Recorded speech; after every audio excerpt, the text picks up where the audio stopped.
അതായത് കുറച്ച് വൈകിപ്പോയി. എല്ലാവരും ചിലരെങ്കിലും പേപ്പർ വായിച്ചിട്ടുണ്ടാകും, പക്ഷെ ഇപ്പോഴും പേപ്പർ വായിക്കാതെ നമ്മോടൊപ്പം തുടരുന്ന ചില ആളുകൾ കൂടിയുണ്ട്. അപ്പോൾ നമുക്ക് എല്ലാ പേപ്പറുകളിലും ഓരോന്നും എങ്ങനെ ഓരോ വിഷയങ്ങൾ കൈകാര്യം ചെയ്യുന്നതെന്ന് നോക്കി വരാം. ഓരോന്ന് സ്ക്രീനിൽ വരുന്നതിന് മുറയ്ക്ക് നമുക്ക് അതിനെപ്പറ്റിയുള്ള വിശേഷങ്ങളിലേക്ക് പോകാം. ഓരോ പ്രമുഖ പത്രങ്ങളും എങ്ങനെയാണ് ഓരോ വിഷയങ്ങളും കൈകാര്യം ചെയ്തിരിക്കുന്നത് എന്നുള്ളതാണ് നമ്മൾ ഈ പേപ്പർ വിശേഷത്തിലേക്ക് നോക്കുന്നത്. രാവിലെ ജന്മഭൂമിയാണ്. ADB നിന്ന് 2511 കോടി വായ്പ എടുക്കുന്നു എന്നുള്ള വാർത്തയാണ്. കേന്ദ്ര സർക്കാർ നൽകിയ 752 കോടി വേണ്ട എന്ന മോളിൽ പറഞ്ഞിരിക്കുന്ന കൂടി നമ്മൾ പ്രത്യേകം ശ്രദ്ധിക്കണം. അതിന് പകരം വായ്പ എടുക്കാൻ പോവുകയാണ്. എവിടെ? ADB നിന്ന് തീരുമാനം നടപ്പാക്കരുതെന്ന് എംപ്ലോയീസ് സംഘം ആവശ്യപ്പെട്ടിട്ടുണ്ട്. പക്ഷെ എങ്ങനെയാണ് അത് പ്രതികരണം വരിക എന്നറിയില്ല. എംപ്ലോയീസ് സംഘിന്റെ ആരോപണം എന്ന് പറയുന്നത് ADB പദ്ധതിയുടെ പേരിൽ നഗരത്തിലെ ജലവിതരണം സ്വകാര്യ കമ്പനി ഏൽപ്പിക്കാനുള്ള തീരുമാനം നടപ്പിലാക്കരുത്. ഇതാണ് എംപ്ലോയീസ് സംഘ് ഉന്നയിച്ചിരിക്കുന്ന ആശങ്ക. ഇതിനെന്തായാലും സർക്കാർ എന്ത് മറുപടി പറയും എന്ന് നമുക്ക് കാണേണ്ടിയിരിക്കുന്നു. ജന്മഭൂമിയുടെ പ്രധാനപ്പെട്ടൊരു വാർത്തയാണിത്. അടുത്ത മറ്റൊരു പാത്രത്തിലേക്ക് പോകാം. ഇത് ഇപ്പോൾ നമ്മൾ കണ്ടത് ജന്മഭൂമിയാണ്. ഇനി ഈ മോട്ടോർ വാഹന വകുപ്പ് കരിമ്പട്ടിക ഉപേക്ഷിക്കുന്നു എന്ന് പറയുന്നത് വളരെ പ്രധാനപ്പെട്ട ഒരു വാർത്ത. ഇത് മാതൃഭൂമിയിലെ വാർത്തയാണിത്.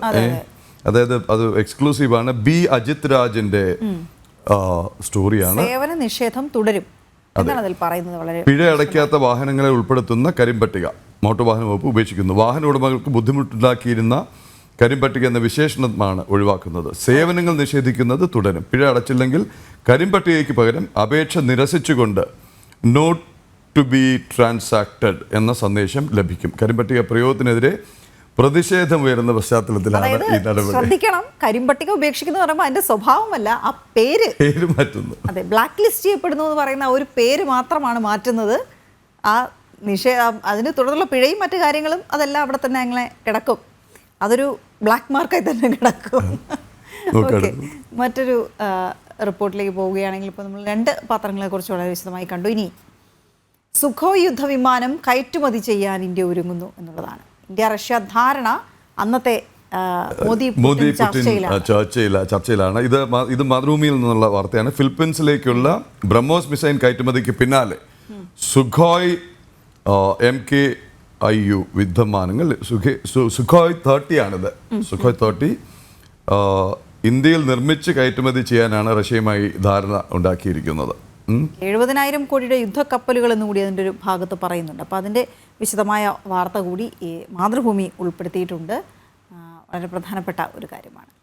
ഇനി നടന്നത് ആൾക്കൂട്ട സദാചാര ഗുണ്ടായിസം. സിദ്ധാർത്ഥൻ്റെ മരണത്തെക്കുറിച്ചാണ് പറയുന്നത്. അരങ്ങേറിയത് വിചാരണ നടത്തി കുറ്റം വിധിച്ച് ശിക്ഷ നടപ്പാക്കുന്ന രീതി എന്ന് പറയുന്ന വളരെ ഞെട്ടിപ്പിക്കുന്ന കാര്യങ്ങളാണ് സിദ്ധാർത്ഥൻ്റെ മരണവുമായി ബന്ധപ്പെട്ട് ഈ അന്വേഷണ തിരുവനന്തപുരത്ത് SV രാജേഷിന്റെ സ്റ്റോറിയാണ്. സഹപാഠികളും സീനിയർ വിദ്യാർത്ഥികളും ഉൾപ്പെടുന്ന ആൾക്കൂട്ടത്തിന്റെ സദാചാര ഗുണ്ടായിസമാണ് സിദ്ധാർത്ഥന് നേരെ വയനാട് പൂക്കോട് വെറ്റിനറി കോളേജ് ഹോസ്റ്റലിൽ നടന്നതെന്നും മരണത്തിന് മുമ്പ് സിദ്ധാർത്ഥനെ അതിക്രൂരമായി ഉപദ്രവിക്കുകയും അപമാനിക്കുകയും ചെയ്തെന്നും ഹൈക്കോടതി മുൻ ജഡ്ജി ജസ്റ്റിസ് A. ഹരിപ്രസാദ് കമ്മീഷന്റെ അന്വേഷണ റിപ്പോർട്ടിൽ പരാമർശം.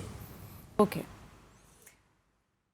അതിനെ തുടർന്ന് അടുത്ത വാർത്തയിലേക്ക് നമ്മൾ പോവുകയാണെങ്കിൽ new post created for retired government officials. വളരെ നാളായി കേട്ടിരുന്ന ഒരു ആക്ഷേപമാണിത്.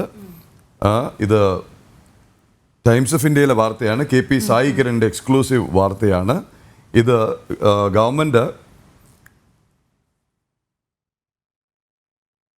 to create 9 new posts under the taxes department comes at a time when the GST department performance is under criticism.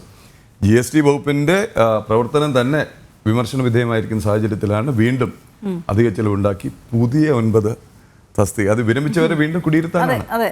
തൊഴിലില്ലാത്തവർ തെരുവിൽ സമരം ചെയ്യുന്നതിനിടയിൽ അവര് ഫ്രീ ഓഫ് കോസ്റ്റ് ആണ് പണിയെടുക്കുന്നെങ്കിൽ കുഴപ്പമില്ലായിരുന്നു. പക്ഷെ അവർക്കും ഈ വേണ്ട ഇതെല്ലാം ഇങ്ങനെ നൽകുമ്പോഴാണ് മറ്റ് ക്ഷേമ പെൻഷൻ പോലുള്ള സംഗതികൾക്കൊക്കെ പണം തികയാതെ വരുന്നത്. ഏതായാലും നോക്കാം എന്താണ് സർക്കാർ ഓരോ തീരുമാനങ്ങൾ ഇങ്ങനെ എടുക്കുന്നതെന്നുള്ളത് കൃത്യമായി പത്രങ്ങളും തുറന്നു കാണിക്കുന്നു.